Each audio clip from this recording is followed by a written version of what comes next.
But again, because of the foul trouble, not only is Moore on the bench and Joseph playing in the game, but Wooga Poplar is in the game. So a small lineup because Miller has. Do you want to tell the camera how this documentary is going? It's literally not going. Aaron's not gonna finish it.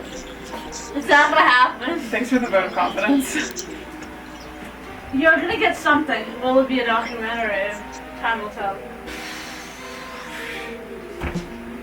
She's literally not gonna make it into the documentary. I really hope it does. This is the 5th iteration of the documentary. Is it really? I'm pretty sure we're on like number 6. Think about it. The first idea was going to be about friendship. No, And it then was it the was woman about- who raised me. That's a little. And then it was about my aunt who's dead. And then it was going to be about female role models. And then it was going to be about the 5th floor. And now the documentary is about how hard it is to make a documentary / the 5th floor / friendship. So it's everything. So- It's a big old Okay, we can have the woman who raised me right on top. I was raised. It's Yana.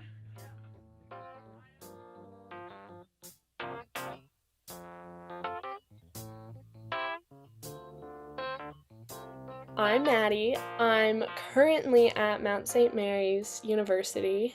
How do you know me? Oh, well. We've known each other for a long ass time, bro. But we started out as teammates.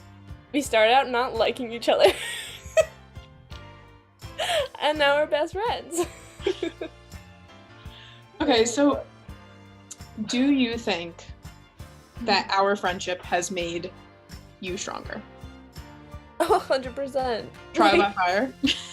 like 100%. Like, who can go through that at that age and not be like, honestly, I think it kind of forced me to like grow up faster.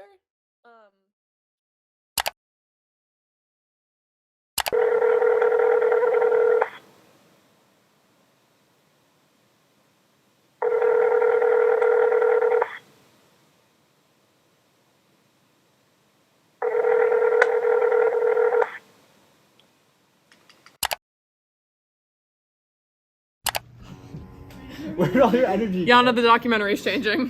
What is it? Yana, what do you like about me? I think it's gonna be about the 5th floor, honestly. I literally haven't felt any. I haven't felt any passion for this documentary until this moment. So. I literally love this floor so much. Wait, what was the question? What's our room number?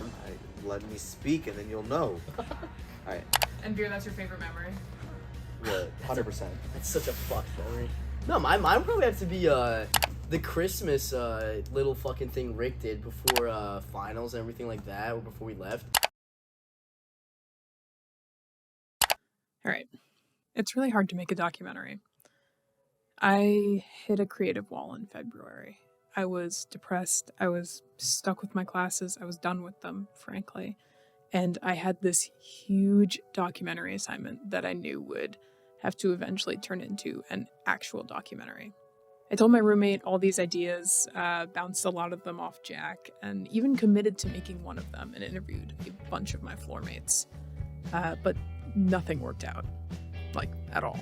I finally understood that I had to do it about something and someone I know really well, someone I've put a lot of work into, and I think I truly understand. This late in the game was probably the best time to make a documentary on myself, seeing as I didn't exactly have a full semester to make the doc anymore. But I soon realized that there are parts of me that I can't show to the world. I'm not into processing things on camera. You're not going to see a long stretch of me crying and breaking down and finally having a seeing the light moment. Those are private moments to me, and they will remain that way.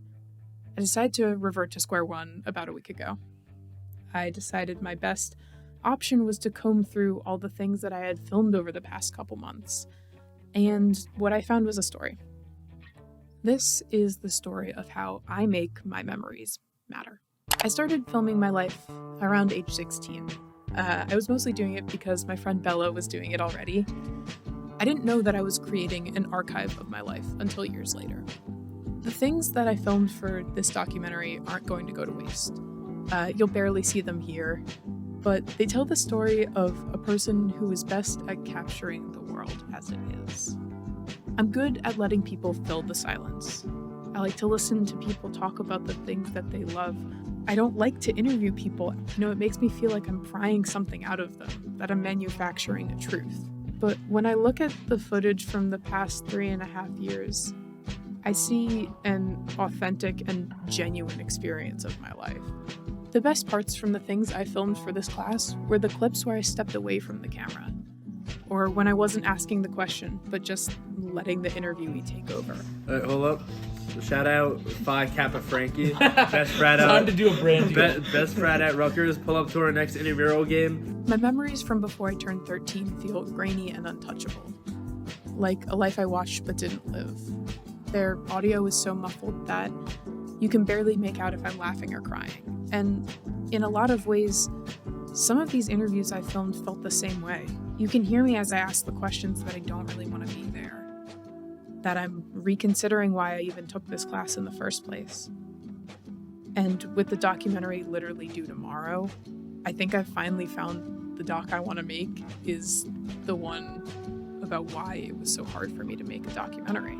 I have all this footage from the past 3.5 years of my life, and instead of showing a person who is in a lot of pain and who is processing a lot of things, it shows someone who's experiencing so much love. In the footage from the past 3.5 years, I have friends that are smiling, they're kissing in the back seat, and they're laughing at each other over milkshakes. In some of them we're dancing, and in some of them we're singing, and in almost all of them, I'm so happy. And that feels real. When, you know, you're swimming in this turmoil of fear about life and a real worry that there's not going to be a documentary by the end of this class. But one of the really cool things about the past week has been that I changed it once again, and, maybe this time it'll work out. I don't know that there's any good way to end this documentary, because what it's really about is how I choose to show my memories and what my life looks like to an audience that doesn't really know me. The people watching this will never know what it feels like to experience the love of the people in these videos. And that's okay, because I'm the only one who needs to know that. I'm the one who gets to see these videos time and time again and look back at them and remind myself, even in the darkest moments, even in the Februaries of my life, that these people love me and that I know how to experience their love. These are the people that breathe life into me, that remember what it is to keep living and remember why it's so worth it to fight through the bad times so that I can get back to them. This archive that I've created of the moments that really matter, this is going to serve me long beyond this class. And even if I lose touch with these people, it'll be a reminder of all the beauty that I got to experience at such a young age, and all the beauty that I got to experience alongside all the tears in my life that I was still able to laugh during all of that. And so even though I'm still not really sure what this documentary is about, this project has forced me to look through those videos and to look for a story somewhere. And it's reminded me that even if filmmaking isn't where my creative outlet is, capturing the love and the people in my life just as they are, that's one of the great joys that I get to experience.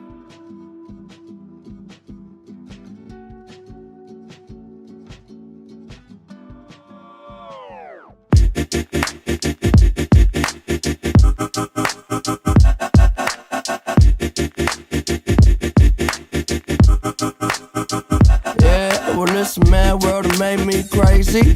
Might just turn around to 180. I ain't politicking, I ain't kissing no babies. The devil on my doorstep being so shady. Don't trip. We don't gotta let him in.